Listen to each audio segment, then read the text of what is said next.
영광스러운 주일입니다. 거룩하신 하나님께서 우리를 예배자로 불러주셨습니다.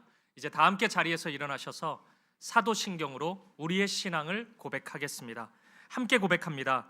전능하사 천지를 만드신 하나님 아버지를 내가 믿사오며 그 외아들 우리 주 예수 그리스도를 믿사오니 이는 성령으로 잉태하사 동정녀 마리아에게 나시고 본디오 빌라도에게 고난을 받으사 십자가에 못 박혀 죽으시고 장사한 지 사흘 만에 죽은 자 가운데서 다시 살아나시며 하늘에 오르사 전능하신 하나님 우편에 앉아 계시다가 저리로서 산 자와 죽은 자를 심판하러 오시리라.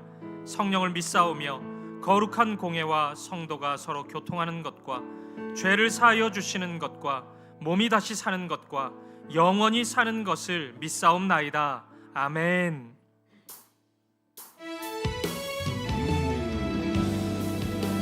우리의 마음과 정성과 뜻을 다하여 신실하신 하나님을 찬양하며 나아갑니다. 신실하신 하나님, 신실하신 하나님, 신실하신 주, 나의 주 하나님을 신실하신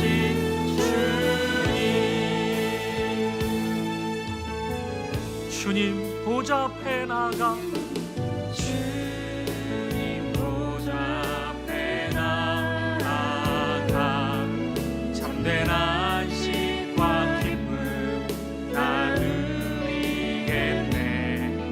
경배하며 주의 얼굴 구할 때 신실하신 주 참 신실하신 하나님, 신실하신 하나님,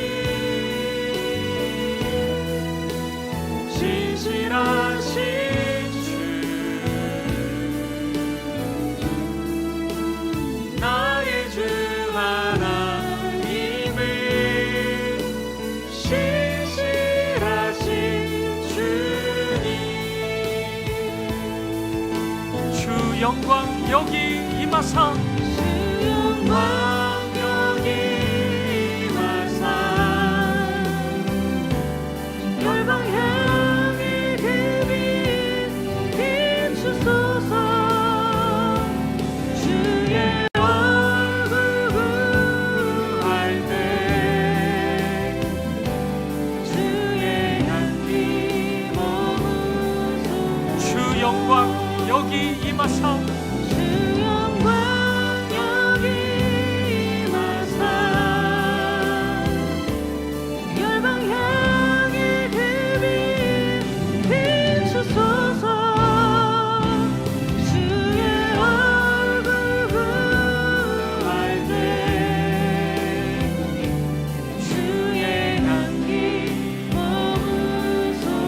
예배합니다. 예배합니다. 찬양합니다. 주님만 날 다스리소서. 예배합니다. 찬양합니다. 주님 홀로 높임 받으소서. 예배합니다.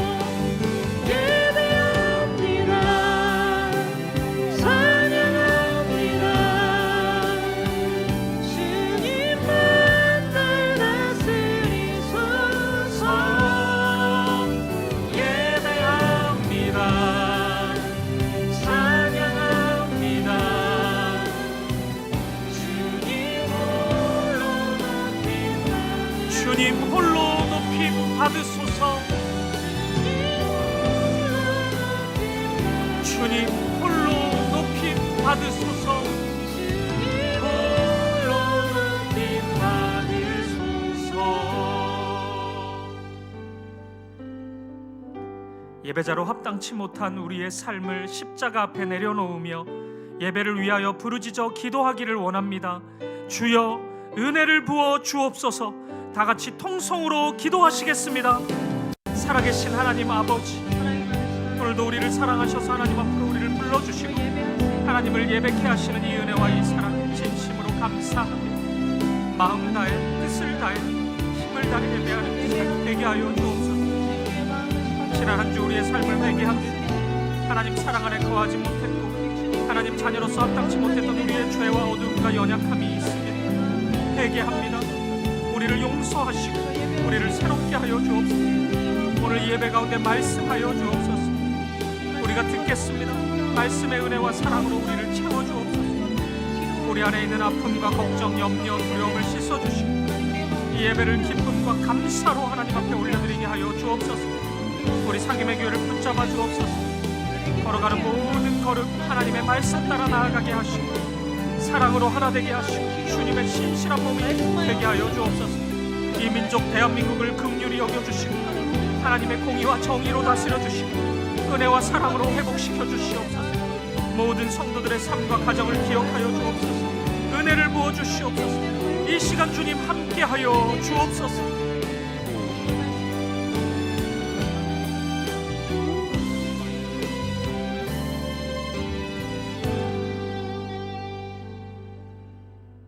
사랑과 은혜가 풍성하신 하나님 아버지, 귀한 주일을 허락하시고 예배를 위해 하나님의 전으로 인도해 주심에 감사합니다. 온 마음과 정성으로 드리는 예배, 성령의 충만한 은혜를 경험하는 예배가 되게 하옵소서. 한 해를 마감하는 12월입니다. 세상은 연말이다 송년회다 하여 마음이 분주하고 번잡합니다. 그러나 하나님을 믿는 우리는 지극히 높은 곳에서는 하나님의 영광이요 땅에서는 사람들의 평화로우신 아기 예수님의 탄생의 의미를 묵상하며 경건히 지내게 하옵소서. 더불어 인자가 온 것은 잃어버린 한 영혼을 구원하려 함이니라 라는 말씀처럼 죄 많은 우리를 구원하기 위해 이 땅에 오신 주님의 사랑을 찬양하게 하옵소서.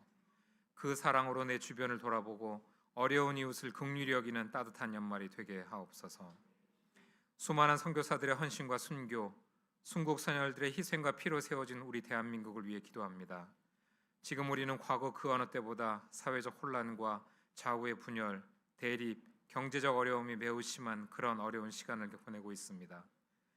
이 나라 대한민국을 긍휼히 여겨주시고 위정자들이 하나님과 국민을 두려워하고 섬기는 마음을 갖게 하옵소서. 사람의 마음에는 많은 계획이 있어도 오직 여호와의 뜻만이 완전히 서리라. 자신의 뜻이 아닌 주님의 뜻에 따라 이 나라를 세우고 바르게 인도하게 하옵소서. 하나님의 공의와 정의가 바로 서는 우리 대한민국이 되게 하옵소서. 사귐의 교회를 위해 기도합니다.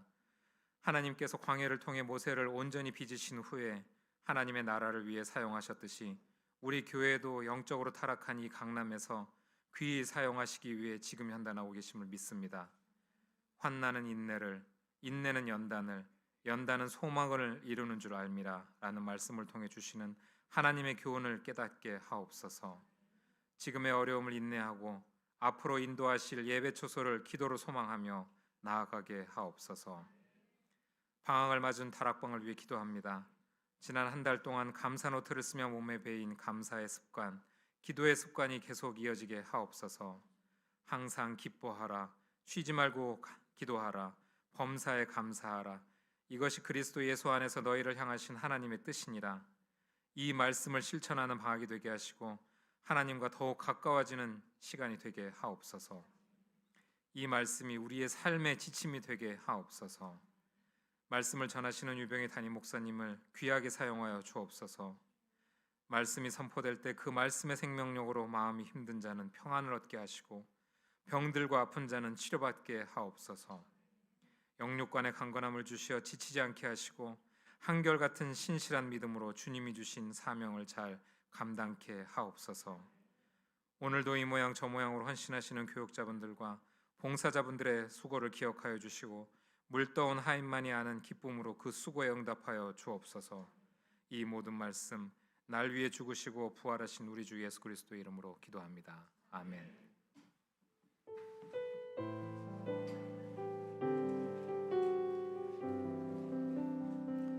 자리에 앉으시겠습니다. 찬송가 325장 1절 4절 함께 찬양하시면서 봉헌하시겠습니다.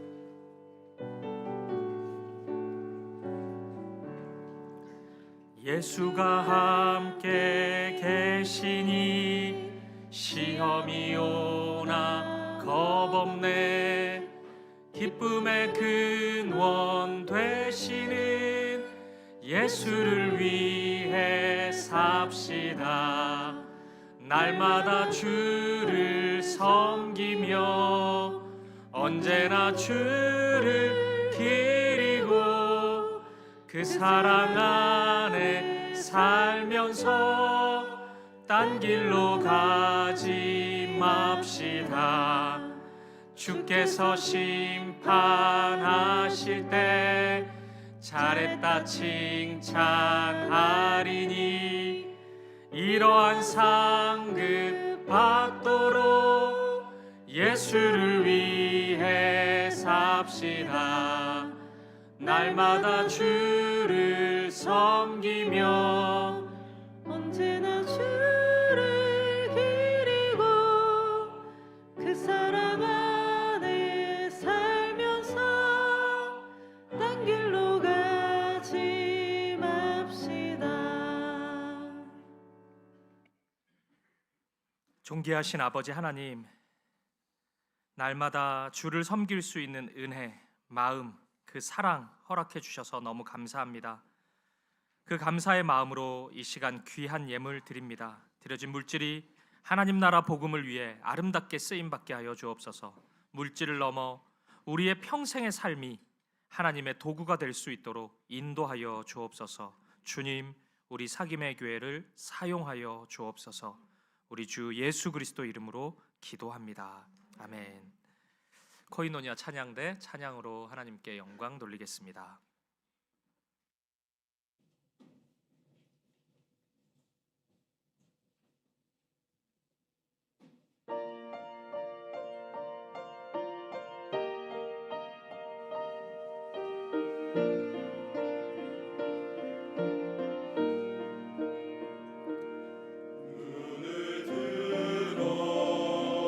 산을 보니 나의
귀한 찬양 감사합니다.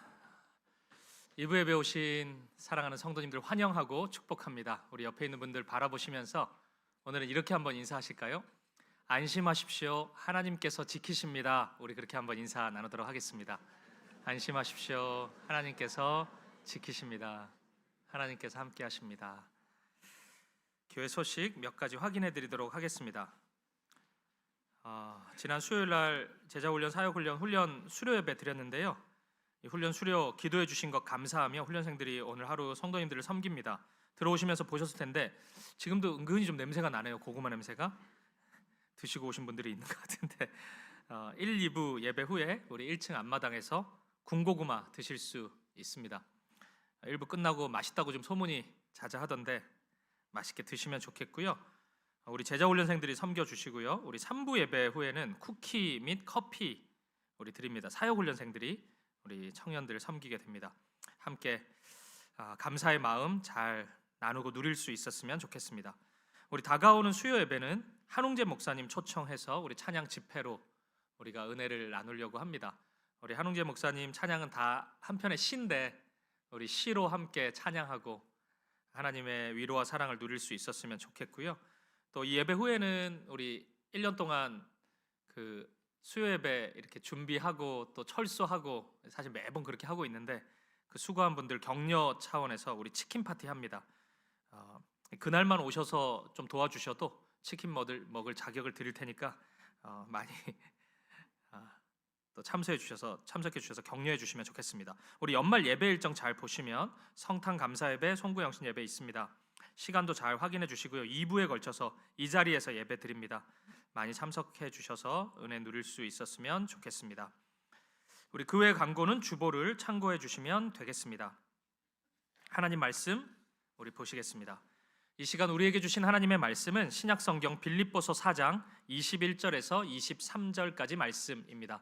오늘도 우리 다 함께 자리에서 일어나셔서 오늘 짧은 3절 말씀이니까 우리 한 목소리로 합독하도록 하겠습니다. 시작. 그리스도 예수 안에 있는 성도에게 각각 문안하라. 나와 함께 있는 형제들이 너희에게 문안하고 모든 성도들이 너희에게 문안하되 특히 가이사의 집 사람들 중 몇이니라. 주 예수 그리스도의 은혜가 너희 심령에 있을지어다. 아멘. 자리에 앉으시겠습니다. 오늘은 빌립보서 설교의 마지막 시간입니다. 제가 오늘을 포함해서 빌립보서 설교를 몇 번 했나 세보니까 오늘이 22번째 설교더라고요. 어제 문득 이 설교 말씀을 준비하면서 겨우 4장밖에 안 되는 빌립보서를 나는 왜 이렇게 길게 설교를 했나 이런 현타가 와서 곰곰이 생각을 좀 해봤습니다. 그래서 제가 내린 결론이 있는데 그건 그만큼 저의 마음이 바울의 마음으로부터 멀리 떨어져 있었구나 이런 생각을 했습니다. 이게 금방금방 이해가 잘 안 되는 거예요. 바울의 말이. 그래서 더 묵상하게 되고 더 공부하게 되고 또 그렇게 나누다 보니까 이렇게 길게 나누게 되었구나 이런 생각해 보았습니다. 사랑하는 여러분, 지난 22주 동안 바울의 마음, 더 정확히 얘기하면 바울 안에 있는 우리 예수님의 마음이겠죠. 그 예수님의 마음이 조금이라도 발견되고 느껴지셨다면 그 마음을 붙잡을 수 있길 바라고 그 마음으로 여러분의 삶을 살아갈 수 있기를 주님의 이름으로 축복드립니다. 오늘은 바울의 마지막 인사입니다. 제가 굳이 마지막이라는 표현을 하는 이유는 오늘 본문이 빌립보서의 마지막에 있는 내용이기 때문이기도 하지만 실은 진짜 바울의 생의 마지막 고백이기 때문입니다. 우리는 이 빌립보서가 바울이 감옥에서 기록한 옥중서신이라는 것을 잊어서는 안 될 것입니다. 바울은 빌립보서를 쓸 당시에 로마의 재판을 앞두고 있었습니다. 바울은 네로 황제, 그러니까 가이사 네로에 의해서, 그러니까 네로의 집권 말기라고 할 수 있는 AD 62년경에 순교당하는데 많은 기록들이 그것을 보여주고 있습니다. 그렇게 보면 이 빌립보서를 바울이 쓰고 에바브로 디도 편에 이 편지를 준 다음에 에바브로 디도가 빌립보 교회에 이 편지를 전달해요. 그리고 나서 짧게는 몇 주, 길게는 몇 달 뒤에 바울이 죽음을 맞이한 것입니다. 그러니까 빌립보 교회 성도들은 이 편지를 읽고 얼마 지나지 않아서 바울의 죽음 소식을 듣게 된 것이에요. 아마 이것은 빌립보 교회 성도들에게 있어서 굉장히 큰 충격으로 다가왔을 것입니다. 빌립보서를 통해서 간신히 믿음을 붙잡은 성도들도 있었을 것이고, 어려움 가운데 있다가 겨우겨우 슬픔에서 기쁨으로 회복되고 있는 과정 중에 있는 분들이 있었을 텐데, 도대체 어떻게 이런 일이 있을 수 있나? 어떻게 바울 선생님이 그렇게 비참한 죽음을 맞이할 수 있나? 하나님께 대한 정말 큰 원망이 그들 안에 가득 있었을 것입니다. 근데 여러분, 더욱 놀라운 점이 있어요. 그건 바울이 자신의 죽음을 미리 예측하고 있었다는 것입니다. 빌립보서 2장 23절 말씀을 보세요. 우리 같이 한번 읽어볼까요? 시작. 그러므로 내가 내 일이 어떻게 될지를 보아서 곧 이 사람을 보내기를 바라고. 아멘. 이게 디모데에 대한 이야기란 말이에요. 근데 바울은 자신이 어떻게 될지를 예측하고 있어요. 내 일이 어떻게 될지를 보았다고 얘기하는 겁니다. 빌립보서를 쓰는 동안 바울은 이 편지가 마지막이 될 수 있겠구나. 나는 이제 주님의 부르심 앞에 서 있구나. 이런 강한 그 사인, 느낌을 받고 있었던 것입니다. 따라서 모든 성경이 그렇겠지만 빌립보서는 유독 바울의 마음이 강하게 느껴집니다. 빌립보서에서 사랑한다 말하면 이건 진짜 사랑인 것입니다.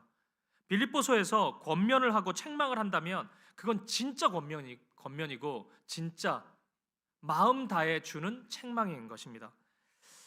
이 지난주에 그 작년부 이제 제자훈련, 사역훈련이 다 마무리되었는데, 제자훈련 하면서 마지막 3주 동안에는 훈련생들이 자신의 삶이 이제 한 달 안에 마감된다는 것을 가정하고 유언장을 쓰고 낭독하는 시간을 가졌습니다.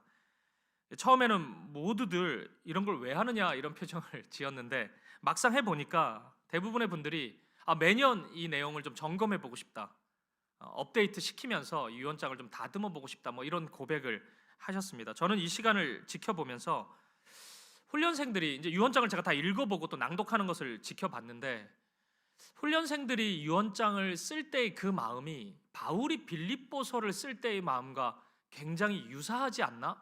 이런 생각을 제가 해보았습니다. 거의 대부분의 분들이 유언장을 읽으시면서 우셨어요. 가까스로 참으신 분들은 쓰면서 우셨대요, 많이. 그러니까 다 눈물을 보이셨는데, 가족들에게 하고 싶은 이야기, 사랑하는 이들에게 하고 싶은 이야기, 심지어는 우리에게 하는 얘기도 있어요. 성도들에게, 사김의 교회 성도들에게 나누고 싶은 얘기도 있었거든요.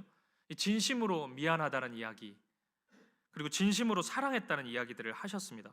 힘겹지만 꼭 하고 싶은 당부의 이야기도 막 하셨어요. 특히 가족들에게 그런 이야기들을 많이 남기셨는데, 자녀들에게 믿음의 삶이 얼마나 아름다운지, 그리고 지혜로운 삶이라는 것이 무엇인지, 이런 것들을 한 단어 한 단어 곱씹으면서 나누시는데 정말 모든 이야기가 다 울림이 있었습니다. 흥미로운 내용도 많았어요. 그 중에 공통적으로 좀 나온 얘기는 자녀들에게 제자훈련 꼭 받아라. 사는 동안 이거 꼭 한번 받아야 된다. 어떤 분은 3번을 받아라. 학생 때 받고 청년 때 받고 장년 돼서도 또 받아야 된다. 그리고 제자훈련 받은 사람하고 결혼해라. 뭐 이런 얘기도 했습니다. 심지어 어떤 분은 훈련을 받지 않으면은 유산을 줄 수가 없다. 뭐 이런 내용도 있었습니다. 근데 그분이 딱 하나의 그 단서를 달더라고요. 유산을 받을 수 있는 길이 있다. 훈련 안 받아도. 그게 뭔지 아십니까? 목회자가 되면 된다. 제가 이게 훈련생 집안에서는 유산 받기도 힘들구나. 제가 이런 생각도 좀 해봤습니다. 어쨌든 저는 이 유언장 낭독의 시간을 같이 경험하면서 이 진심이 주는 힘을 느낄 수 있었습니다. 마음으로 나누는 대화, 이야기는 굉장히 큰 울림이 있구나. 이것을 제가 확인할 수 있었어요. 오늘 설교를 준비하면서 그런 바울의 마음이 좀 느껴졌던 겁니다. 죽음을 앞두고 있는 마지막 이야기를 지금 바울은 하고 싶은데 그 이야기를 바울은 하고 있구나. 이것이 강하게 다가왔어요. 그러면 여러분, 바울에게 있어서 빌립보서는 마음의 편지일 것입니다. 죽음에 이르기 불과 몇 주 전에, 그것도 우연히 죽음을 맞이하는 게 아니잖아요. 죽음을 충분히 예상하고 준비하면서 마지막이란 마음으로 기록한 성경이 바로 빌립보서인 것입니다. 어쩌면 빌립보 교회 성도들은 처음 이 편지를 읽을 때는 그 마음을 온전히 느끼지 못했을 수도 있습니다. 왜냐하면 바울이 곧 죽음을 맞이할 것이라는 사실을 예상하지는 못했단 말이에요. 하지만 얼마 지나지 않아서 바울의 죽음 소식을 듣고 나서는 빌립보서가 다르게 읽혔을 겁니다. 바울의 마음이 하나하나 느껴졌을 거예요. 저는 그런 면에서 보면 빌립보 교회 말고 이제 다른 교회들도 이 편지를 읽었을 텐데, 초대 교회의 이 편지, 이런 성경은 회람 문서였기 때문에 다 돌아가면서 읽었단 말이에요. 근데 다른 교회 성도들이 어쩌면 더 바울의 마음을 절실히 느끼지 않았을까 생각합니다. 왜냐하면 대부분의 교회들은 바울의 죽음 이후에 이 편지를 읽었을 것이기 때문입니다. 따라서 저는 빌립보서를 읽는 모든 이들은 살아있는 바울과 죽어있는 바울 사이에 서서 이 편지를 읽어야 된다고 생각합니다. 다시 말해 이 빌립보서는 살아있으나 때로는 죽음의 시간을 보내고 있는 이들, 피투성이가 되더라도 살아있어야만 되는 그런 분들, 눈물의 골짜기를 한 걸음 한 걸음 지나고 있는 분들이 읽어야 되는 성경이 아닌가 생각하는 것입니다. 또 이런 분들도 읽어야 될 것입니다. 별일 없이 지내고 있는데 괜찮은 것 같은데 그 괜찮음 때문에 하나님을 붙잡지 않는 이들, 하나님의 이름을 찾지 않는 이들, 살아있으나 죽어있는 영혼을 가지고 있는 그런 분들도 이 편지를 읽어야 되지 않나 생각합니다. 왜냐하면 바울은 영원함을 목전에 두고 앞두고 가장 애절하고도 절박한 마음으로 이 빌립보서를 기록했기 때문입니다. 빌립보서에 따르면 바울은 죽음을 한 번도 두려워하지 않았습니다. 순교당하는 그 순간에도 아마 1장 18절의 고백처럼 이로써 나는 기뻐하고 또 기뻐하리로다, 이 고백 분명히 하나님께 올려드렸을 겁니다. 현실의 두려움을 이겨내는 그 힘, 절망과 좌절 속에서도 소망을 품고 있는 그 믿음의 힘, 마지막까지도 의연하고 신실할 수 있는 그 힘, 그 비결, 그 일체의 비밀을 바울은 빌립보서를 통해서 우리에게 하나하나 알려주고 있는 것입니다. 따라서 여러분, 생각지도 못한 현실 속에서 삶과 죽음 사이에 서 있는 분들이 있다면 빌립보서를 많이 읽으십시오. 그리고 그리스도인이 이 세상에서 어떻게 살아가야 할지를 고민하고 있는 분이 있다면 이 빌립보서를 많이 읽으십시오. 그리고 이 믿음의 경주를 끝까지 잘 완주하고 싶은 꿈이 있는 분들이 있다면 이 빌립보서를 반복해서 읽어보셔야 합니다. 그래서 저는 오늘 이 빌립보서 설교가 여러분에게 있어서 당분간은 빌립보서 안녕 그 시간이 되지 않기를 바랍니다. 다시 이 빌립보서를 가까이 할 수 있기를 바라요. 우리 다락방은 이제 방학이 시작됐는데 방학 기간 놀지 마시고 빌립보서를 다시 읽어보세요.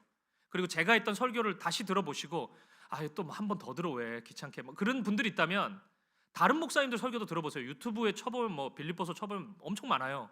하나하나 다 그냥 들어보세요. 그리고 무엇보다 많이 읽어보세요. 이 빌립보서의 말씀을 한 절 한 절 읽어보고 묵상해 볼 수 있기를 바랍니다.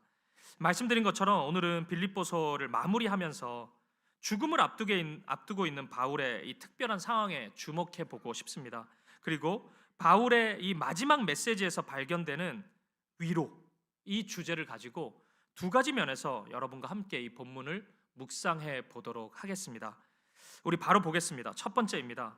바울이 우리에게 주는 마지막 위로, 첫 번째는 우리에겐 이 길을 함께 걷는 믿음의 형제 자매들이 있다는 사실입니다. 다시 우리 본문 21절 말씀을 함께 보도록 하겠습니다. 시작. 그리스도 예수 안에 있는 성도에게 각각 문안하라. 나와 함께 있는 형제들이 너희에게 문안하고. 아멘. 바울은 모든 성도에게 각각 문안하라 이렇게 권면합니다. 이게 빌립보 교회 성도들에게는 쉽지 않아요.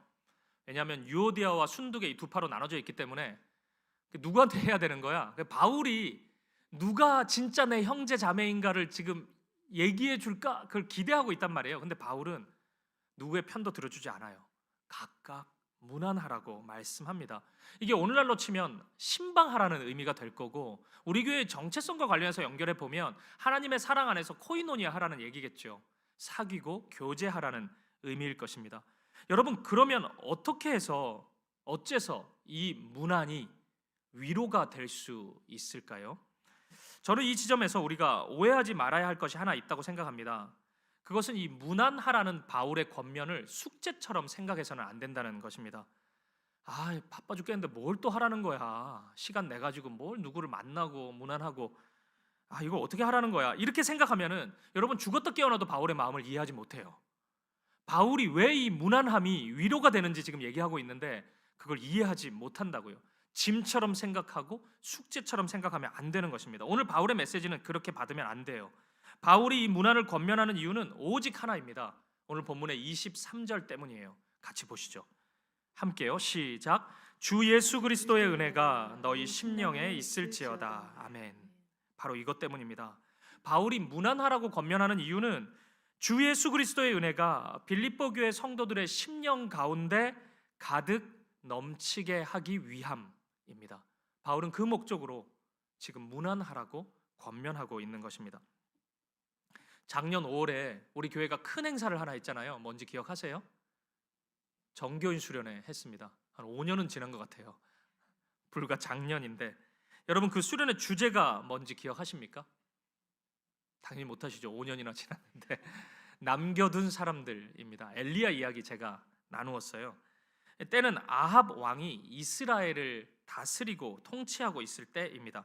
근데 이 시절이 좀 이상한 거는 왕이 통치하면 통치하는데 이 아합 왕의 아내가 이세벨인데 이세벨이 전면에 나서가지고 이 이스라엘이라는 나라를 이렇게 간섭하고 다스리고 있었다는 것입니다. 이세벨이 바알이라는 그 이방신, 이 종교를 수입해 와서 이스라엘의 많은 사람들이 바알의 매력에 빠져듭니다. 하나님은 이것을 좋지 않게 보셨습니다. 그래서 하나님의 징계가 임해요. 3년 반 동안 이스라엘 나라에 비가 내리지 않습니다. 근데 아합과 이세벨은 회개하지 않습니다. 분명히 하나님이 주신 사인인데 그거를 간파하지 못해요. 그때 엘리야가 나타납니다. 아합은 엘리야를 굉장히 싫어했어요. 왜냐하면 다른 사람들은 자신의 권력 앞에서 주눅 들거든요. 그래서 뭐 말하면 다 들어요. 근데 엘리야는 그렇지가 않습니다. 선지자이기 때문에 하나님의 말씀을 있는 그대로 왕 앞에서도 얘기합니다. 그래서 엘리야가 나타나자 아합은 싫은 티를 팍팍 내요. 한번 보죠. 열왕기상 18장 17절 말씀입니다. 엘리야를 볼 때 아합이 그에게 이르되 이스라엘을 괴롭게 하는 자여 너냐. 사실 이스라엘을 위태롭게 한 자는 아합 자신입니다. 누가 보더라도 아합이에요. 근데 아합은 자기 객관화가 되어 있지 않는 사람입니다. 그 원인을 자꾸 다른 데서 찾으려고 해요. 자신을 반대했던 엘리야 때문이라고 생각한 겁니다. 그러자 엘리야가 대답합니다. 이렇게 얘기해요. 18장 18절. 그가 대답하되 내가 이스라엘을 괴롭게 한 것이 아니라 당신과 당신의 아버지의 집이 괴롭게 하였으니 이는 여호와의 명령을 버렸고 당신이 바알들을 따랐음이라. 엘리야는 단호합니다. 바로 당신 때문입니다. 당신 때문에 이스라엘이 망하고 있습니다. 당신이 하나님의 말씀을 버렸고 바알을 따랐기 때문에 이 고통스러운 현실이 시작된 겁니다. 엘리야는 매우 단호하게 아합 앞에서 외칩니다. 이어지는 장면은 우리가 잘 아는 이야기예요. 갈멜산 전투입니다. 기도해보자는 거예요. 엘리야는 하나님께 기도하고 바알 섬기는 선지자 모아가지고 바알한테 기도해보자는 겁니다. 그렇게 얘기하니까 아합의 권력에 기생하던 거짓 선지자들이 쏟아집니다. 바알을 섬기는 선지자 450명, 아세라를 섬기는 선지자 400명이 몰려듭니다. 850대 1로 기도의 전투가 시작이 됩니다. 이때 엘리야가 굉장히 유명한 이야기를 한마디 해요. 이 이야기 할 때는 이 말씀을 빼먹을 수가 없습니다. 그래서 한번 읽어보죠. 18장, 열왕기상 18장 21절 말씀입니다. 같이 읽어보겠습니다. 시작. 엘리야가 모든 백성에게 가까이 나아가 이르되 너희가 어느 때까지 둘 사이에서 머뭇머뭇하려느냐. 여호와가 만일 하나님이면 그를 따르고 하나님이면 그를 따를지니라 하니 백성이 말 한마디도 대답하지 아니하는지라. 아멘. 이건 어느 시대이든 하나님을 섬기는 사람이라면 들어야 되는 말씀입니다. 우리도 늘 주저하거든요. 그 갈림길, 경계선에 서서 왔다 갔다 하는 사람이거든요. 선택하라는 겁니다. 하나님이면 그 말씀을 따르라는 거예요. 다른 거 다 내려놓고 그 말씀대로 살아가라는 것입니다. 그리고 결국 증명합니다. 바알이 아니라 아세라가 아니라 여호와 하나님의 역사를 경험합니다. 하나님께서 비를 내려주세요. 근데 여러분 문제가 그 다음부터입니다. 이런 놀라운 역사가 일어나면 아합과 이세벨이 좀 위축돼야 되잖아요. 주눅도 들고 자신을 좀 돌아보고 그래야 되거든요. 회개하지 않습니다. 꿈쩍도 하지 않습니다. 19장 2절을 보십시오. 이세벨이 사신을 엘리야에게 보내어 이르되 내가 내일 이맘때에는 반드시 네 생명을 저 사람들 중 한 사람의 생명과 같게 하리라. 그렇게 하지 아니하면 신들이 내게 벌 위에 벌을 내림이 마땅하니라 한지라. 엘리야 체포하라는 겁니다. 죽이겠다, 이 사람 반드시 죽이겠다 선언합니다. 굉장히 무서운 명령을 내리죠. 그리고 이제 여기서부터가 중요해요. 이 명령 앞에 엘리야가 어떻게 반응하느냐입니다. 우리가 알고 있는 엘리야라면 꿈쩍하지 않아야 됩니다. 그런 명령이 있건 말건 담대하게 하나님의 말씀을 붙잡고 나아가야 합니다. 근데 이 순간 엘리야의 마음이 두려움으로 가득했다는 것입니다. 열왕기상 19장 3절을 보십시오. 그가 이 형편을 보고 일어나 자기의 생명을 위해 도망하여 유다에 속한 부엘세바에 이르러 자기의 사환을 그곳에 머물게 하고. 우리의 기대와는 달리 엘리야가 상당히 위축되어 있습니다. 왜인 줄 아세요? 이 방금 읽었던 19장 3절에 보면 그가 이 형편을 보고, 엘리야가 형편을 보았기 때문입니다.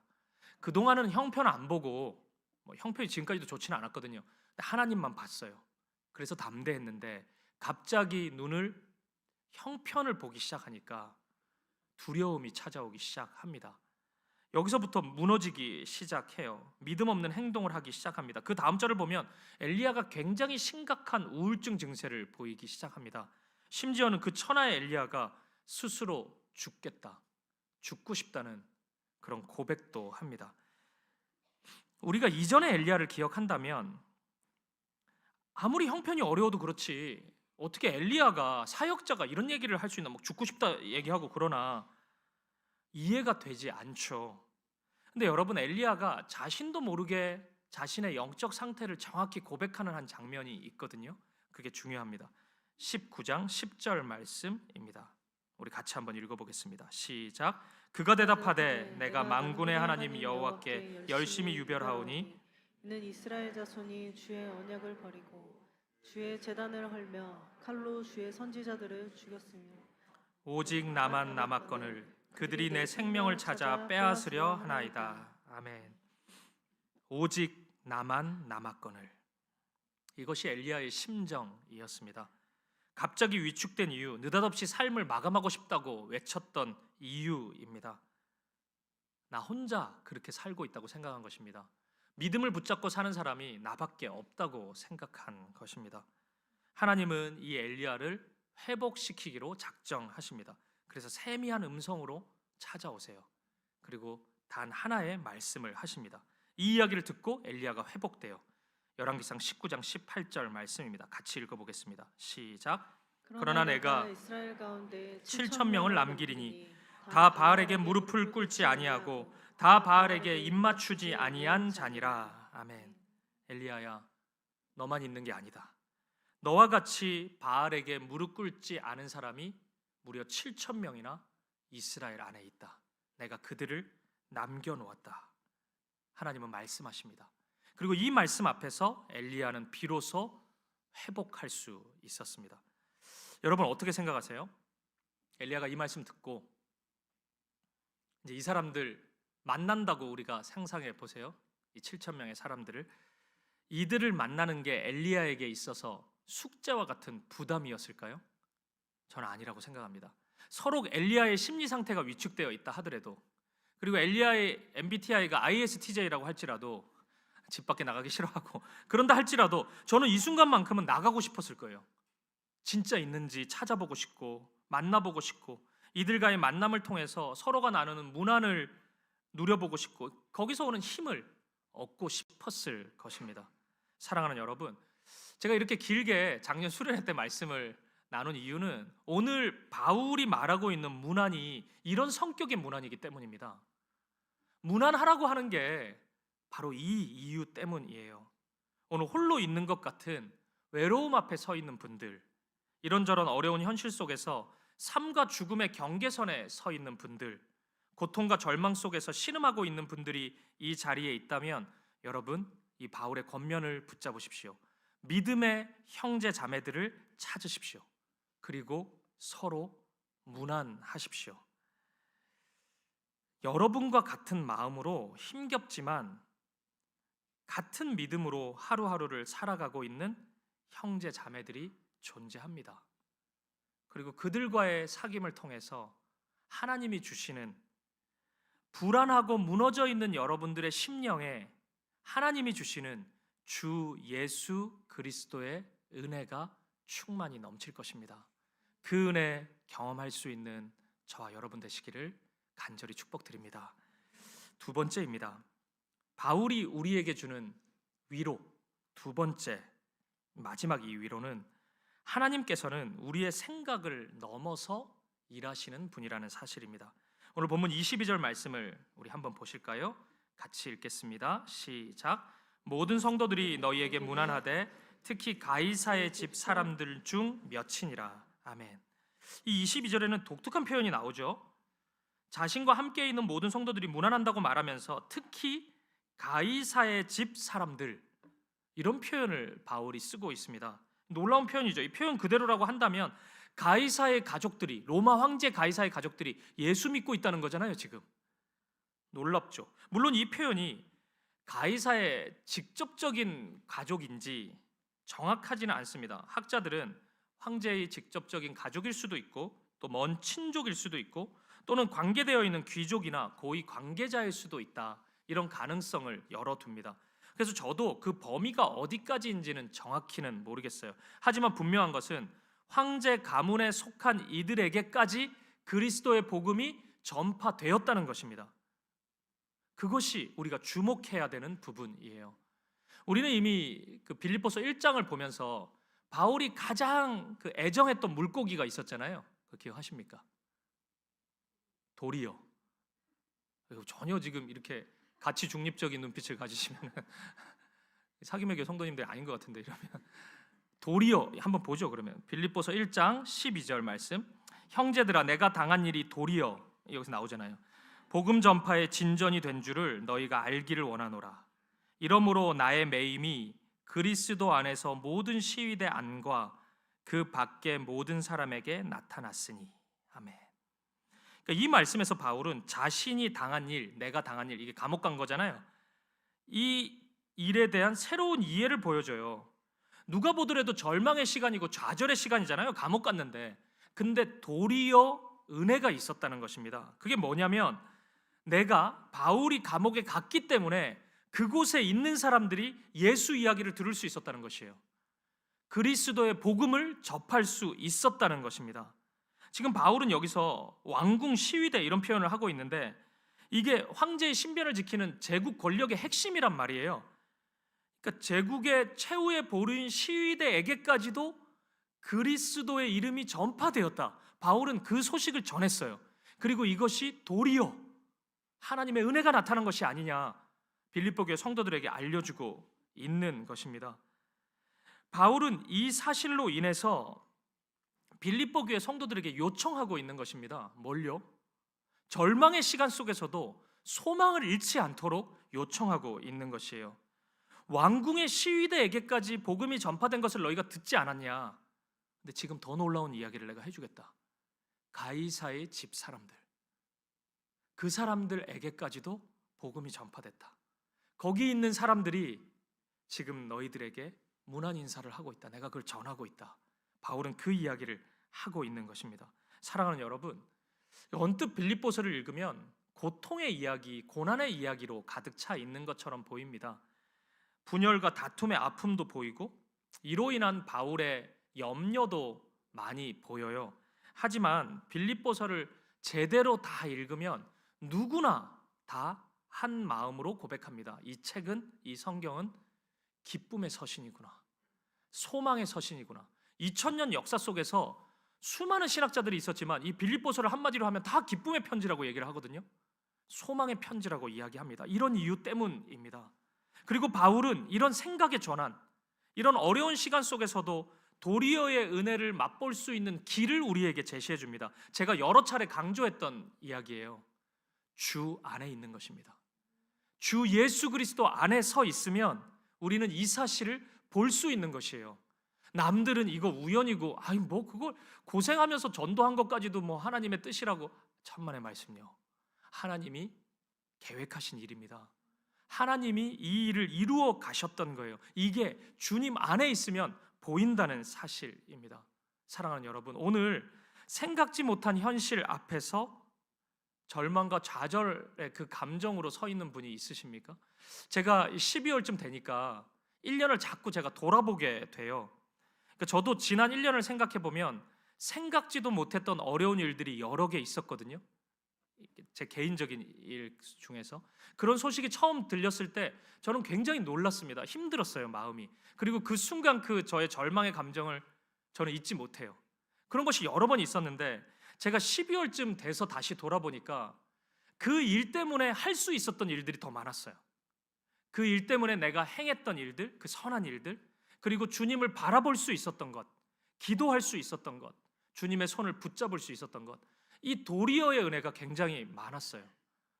그 12월이 이 도리어 제철이구나, 제가 이 생각을 제가 하는데 이거 먹어야 돼요, 우리 지금. 그리고 제가 가만히 저를 보니까 한결같지는 않았는데 왔다 갔다 했거든요, 사실. 근데 그 은혜를 누릴 수 있었던 것, 그 볼 수 있었던 때는 언제나 주님 안에 있을 때였고, 제가 조금이라도 나도 모르게 주님 밖에 한 걸음이라도 물러나 있으면 안 보여요. 그게 느껴지지 않았고 제가 보지 못했다는 사실을 너무나 확신하고 있습니다. 사랑하는 여러분, 오늘 여러분의 현실이 혹시 여러분 곁에 있는 누군가가 마치 가이사의 가족처럼, 이 황제 가이사 이 이름 나오면은 이거는 주님으로부터 제일 멀리 있는 사람들이거든요. 혹시 그런 사람들이 여러분 곁에 서 있습니까? 아무리 애써도 안 돼서 어느덧 포기해버린 사람들이 여러분 곁에 있으세요? 여러분 왜 포기하십니까? 왜 기도를 멈추시는 것입니까? 그를 회복하시려는 하나님의 열심, 하나님의 열망을 오늘 이 말씀을 통해서 확인할 수 있기를 바랍니다. 혹시 여러분의 상황이 그렇게 느껴지는 분들이 있으세요?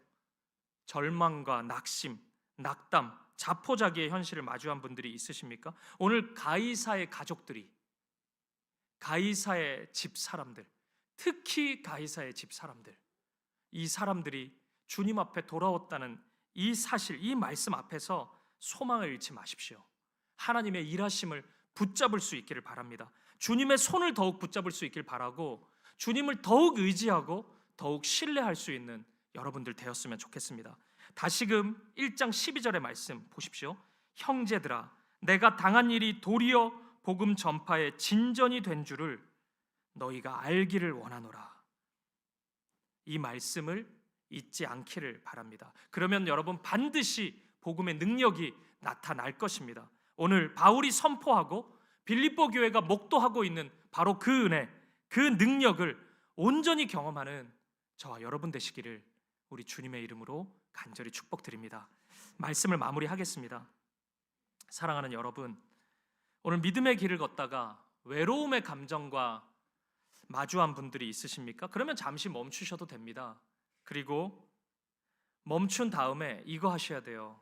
그 길을 함께 걷고 있는 믿음의 형제 자매들을 문안하십시오. 어떤 분들은 목사님 없습니다, 그런 사람. 아무리 찾아도 없습니다. 못 찾겠습니다. 이렇게 외치는 분들이 있으십니다. 여러분 그럴 리가 없습니다. 없을 리가 없어요. 분명히 있습니다. 시편 1편 5절 말씀을 한번 보십시오. 그러므로 악인들은 심판을 견디지 못하며 죄인들이 의인들의 모임에 들지 못하리로다. 아멘.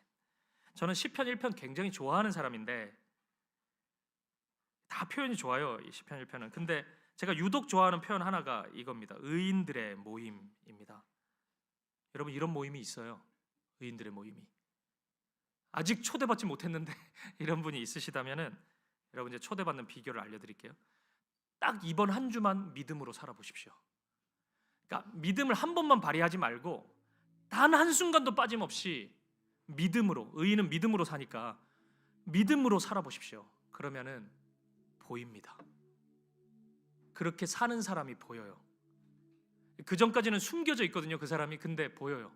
그리고 굉장히 많다는 것을 알게 됩니다. 그들에게 악수를 청하십시오. 허그하십시오.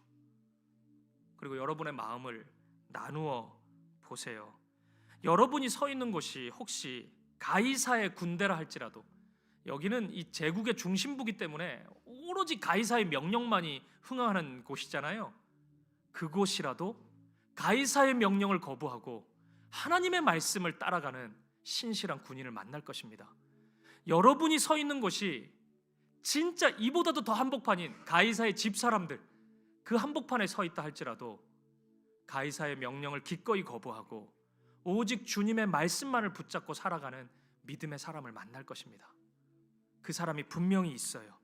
그들과 문안을 주고받으면서 아름다운 코이노니아를 누릴 수 있기를 바랍니다. 그러니 여러분, 못 찾겠다고 외치지 마십시오. 못 찾겠다 꾀꼬리, 그거는 이때 부를 노래가 아닙니다. 여러분, 이 의인들의 모임은 소그룹 모임이 아니에요.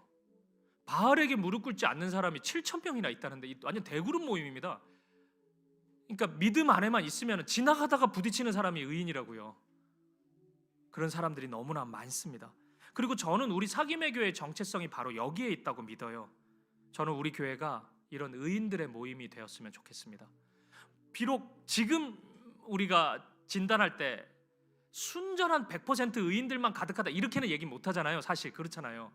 일단은 내가 아니니까 그렇게 얘기를 못 하잖아요. 왔다 갔다 하기도 하고 우리가 한 70%쯤 의인 된 것 같은데 아직 30%가 남아있고, 또 어떤 때는 되게 의인 같은데 어느 한 주는 지독하게 악인처럼 살아갈 때도 우리가 많잖아요. 저는 우리가 그런 과정 속에 있다고 생각합니다. 하지만 여러분, 변화될 것입니다. 하나님께서 우리를 아름답게 만드실 거예요. 그런 믿음으로 살아가는 의인으로, 새 피조물로 저와 여러분을 분명히 만들어 가실 것입니다. 오늘 우리 교회가 그렇게 설 수 있기를 바랍니다. 그래서 함께 문안하고 함께 믿음의 격려를 주고받으면서 하나님 나라를 소망할 수 있기를 바랍니다. 그리고 그 믿음의 형제 자매들과 함께 이 도리어의 은혜를 사모하고 경험할 수 있는 우리였으면 좋겠습니다. 어느 찬양의 고백처럼 날 부르신 뜻 내 생각보다 크고 날 향한 계획 나의 지혜로 측량 못하나. 이 고백 진짜인 것 같아요. 우리가 측량을 못해요. 그 고백, 이 은혜의 고백을 우리가 드릴 수 있길 바라고 이 은혜를 온전히 경험하고 확신할 수 있었으면 좋겠습니다. 자신의 마지막을 믿음으로 준비하고 있었던 이 바울의 가장 마지막 이 고백을 함께 읽고 오늘 설교를 마무리하고 싶습니다. 오늘 본문 23절 말씀입니다. 같이요, 시작. 주 예수 그리스도의 은혜가 너희 심령에 있을지어다. 아멘. 분명히 마지막 고백인데 너무 마지막 같지가 않죠. 주님 안에 있기 때문에 그렇습니다. 바울에게는 내일 죽는다 해도 믿음의 형제 자매들과 나눌 수 있는 문안, 그 코이노니아의 은혜가 있고, 또 멈추지 않았던 주님의 은혜, 주 예수 그리스도의 은혜, 도리어의 은혜가 있었기 때문입니다. 이 바울의 고백처럼 주 예수 그리스도의 은혜가 저와 여러분의 심령에 가득 넘치기를, 우리 사김의 교회 안에 가득 넘치기를 우리 주님의 이름으로 간절히 축복드립니다. 우리 함께 찬양과 기도 드리겠습니다. 내가 소망하는 아버지 나라, 우리 이런 찬양 드리고 싶은데요, 혹시 모르실까봐 제가 악보도 조금 준비했었는데 보시면서 함께 나눌 수 있었으면 좋겠습니다. 주님 다시 오시는 그날, 우리 그날을 소망합니다. 그날은 이미 시작됐어요. 왜냐하면 우리 가운데 주님이 거하시기 때문입니다. 주님의 말씀이 있기 때문이에요. 그래서 우리는 주님 안에 설 수 있습니다. 오늘 자기 십자가를 지고 주님의 길을 걸어가는데 너무 힘겹고 버거운 분들, 부활을 꿈꾸십시오. 십자가 다음에 또 십자가가 아니라고요. 물론 그 십자가 자체만으로도 영광스럽지만 무겁기는 하거든요. 부활이 기다리고 있습니다. 우리는 부활의 소망을 가진 자입니다. 하나님의 뜻이 이 땅 가운데, 저와 여러분의 삶 가운데 완전히 이루어질 그날을 우리는 꿈꾸고 있습니다. 그날은 반드시 올 것입니다. 모든 악이 물러갈 것입니다. 모든 어두움이 사라질 것입니다.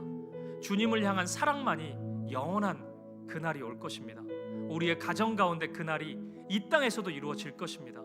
그리고 우리 교회가 그런 공동체를 함께 세워갈 것입니다.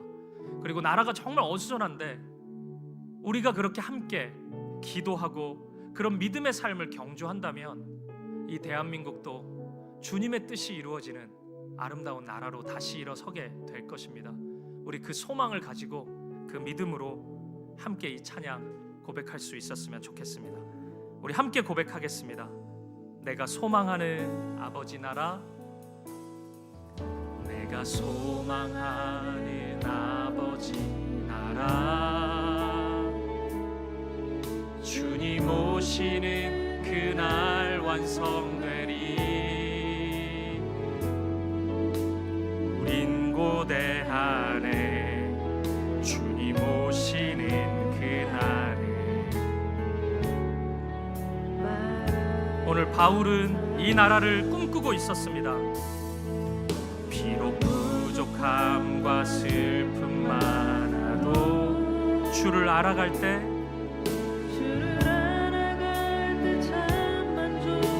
우린 기대합니다.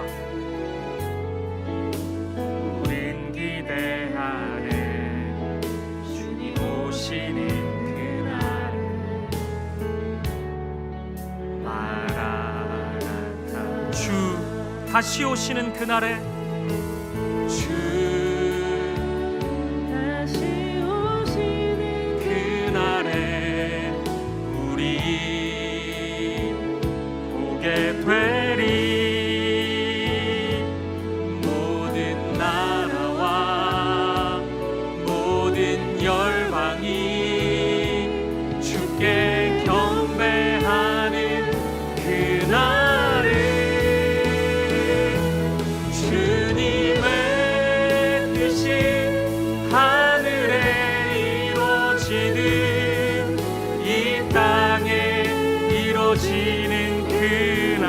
모든 아픔, 모든 눈물, 모두 씻겨질 것입니다. 씻겨지리. 부활의 영광 이 땅에 이루어질 때 새 노래로 찬양하리라. 주를 향한, 주를 위한 승리의 노래를 선포하리. 우리 한 번 더 고백하겠습니다. 내가 소망하는 아버지 나라, 내가 소망하는 아버지 나라, 주님 오시는 그날 완성되리. 우린 고대하네 주님 오시는 그날을. 마라나타. 비록 부족함과 슬픔 많아도 주님을 알아갈 때 참 만족이 있습니다. 참 만족이 있네. 그래서 우리는 기대합니다. 우린 기대하네 주님 오시는. 우리 함께 외칩시다. 마라나타, 마라나타. 주 다시 오시는, 주 다시 오시는 그날에 우리 보게 되리. 모든 나라와 모든 열방이 주께 경배하는 그날을. 주님의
이루어지는 그날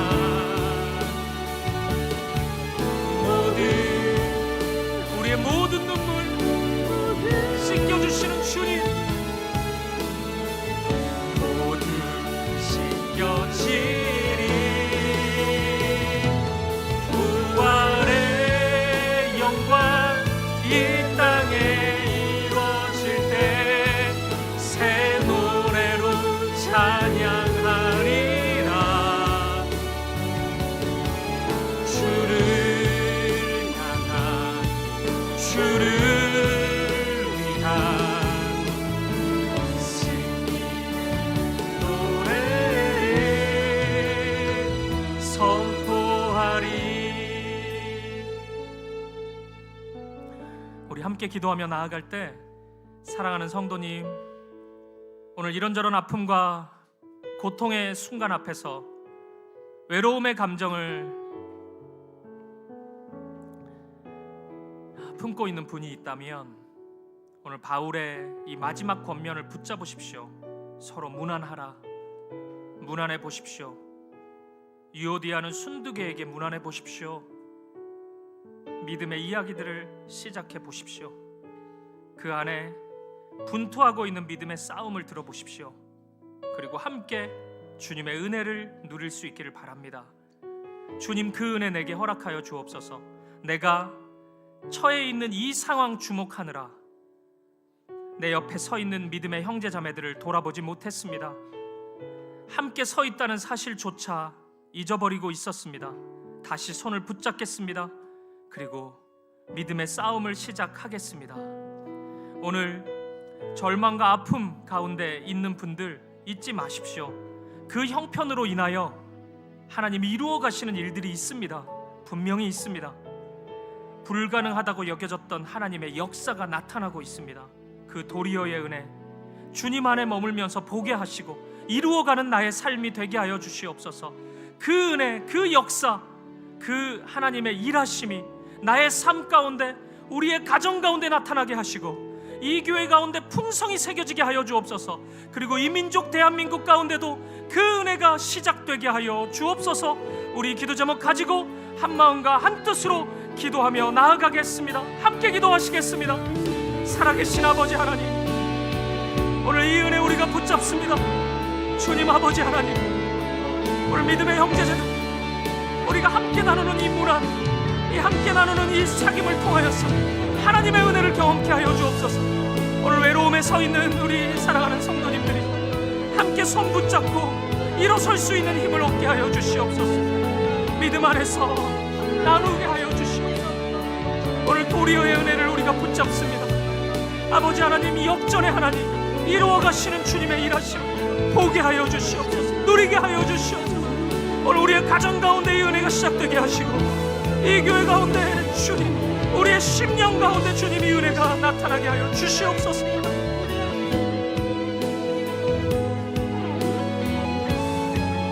주님 아버지 하나님, 인도하여 주시옵소서. 주님, 우리를 붙잡아 주시옵소서. 주님, 인도하여 주시옵소서. 붙잡아 주시옵소서. 우리 다 함께 자리에서 일어나셔서 함께 고백하겠습니다. 주님의 뜻이,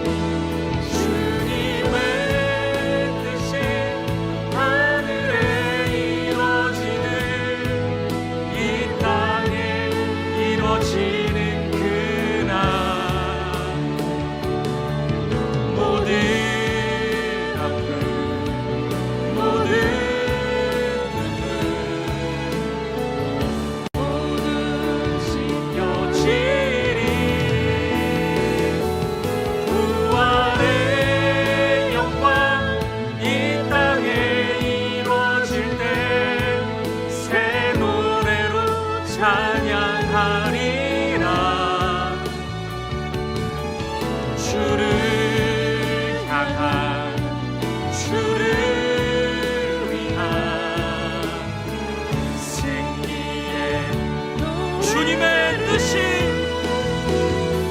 주님의 뜻이 하늘에 이루어지는 이 땅에 이루어지는 그날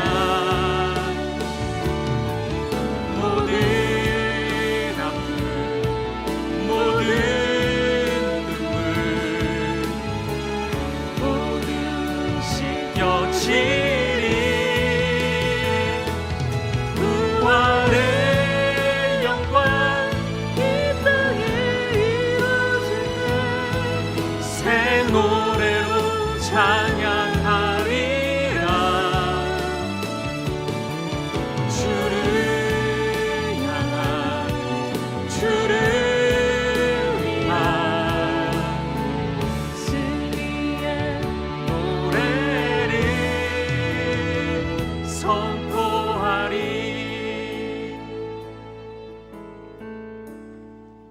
살아계신 하나님, 바울이 죽음의 순간에도 바라보았던, 바울이 소망했던 이 아버지 나라, 하나님 나라, 오늘 빌립보서를 마무리하는 이 시점에서 우리도 함께 바라봅니다. 주님 다시 오실 그날 우리는 보게 될 것입니다. 모든 영혼들이 주님 앞에 회복되고 주님을 노래하는 그날, 모든 나라, 모든 민족이 함께 일어서서 주님을 경배하는 그날, 우리가 하나님 앞에 쏟아내었던 모든 아픔, 모든 눈물 닦아주시고 씻겨주시는 그 주님의 일하심, 역사하심을 우리가 보게 될 것입니다. 우리가 경험하게 될 것입니다. 주님, 우리가 함께 그날을 소망하며 나아갑니다.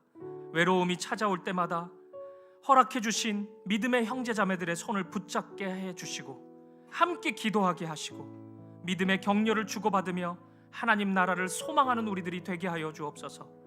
어려운 순간마다 그 시간, 그 풍랑 인연하여서 더 바른 길로 인도하시고 더 빠르게 인도하시고 더 크게 역사하시는 하나님의 은혜, 도리어의 은혜를 경험하는 우리가 되게 하여 주옵소서. 그것을 잊지 않는 우리가 되게 하여 주옵소서. 그래서 주님, 그날이 이루어지는 그 순간까지 주 예수 그리스도의 은혜가 우리의 심령 가운데, 우리의 가정 가운데, 우리의 자녀들 가운데, 이 교회의 구석구석에 임하게 하여 주시옵소서. 경험케 하여 주시옵소서. 살아있게 하여 주시옵소서. 그리고 이 민족 대한민국의 구석구석에 피 묻은 그리스도의 피가, 그 사랑과 그 은혜가 강같이 흘러가게 하여 주옵소서. 아버지, 그 믿음 붙잡고 나아갑니다. 그 소망으로 날마다 주님을 노래하는 우리들이 되게 하여 주옵소서. 그렇게 우리를 인도하시고 함께 하실 주님 찬양합니다. 감사와 찬양을 드리며 살아계신 예수 그리스도 이름으로 기도합니다. 아멘. 이제는 주 예수 그리스도의 은혜와 하나님 아버지의 사랑과 성령의 아름다운 사귐이 외로움 가운데 믿음의 형제자매들의 손을 붙잡고 하나님 허락해 주시는 은혜를 경험하기를 소망하는, 사랑하는 사귐의 교회 성도님들 머리머리 위에 어려운 현실 속에서 도리어의 은혜, 일하시는 하나님의 열심, 열망, 역사하심을 꿈꾸는 사랑하는 성도님들의 마음마다 주 예수 그리스도의 은혜만을 소망하는 가정마다 이 교회 가운데, 이 나라, 이 민족 가운데, 그리고 이제로부터 영원까지 함께 있을지어다. 아멘. 아멘. 주님, 아멘.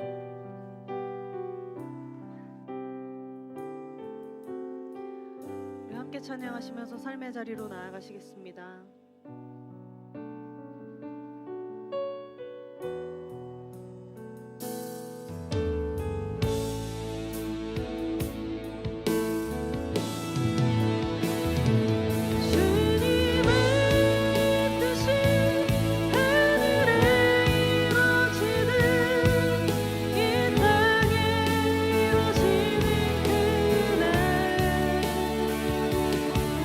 모든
주 예수 그리스도의 은혜가 충만한 한 주간의 삶이 되시기를 주님의 이름으로 축복합니다.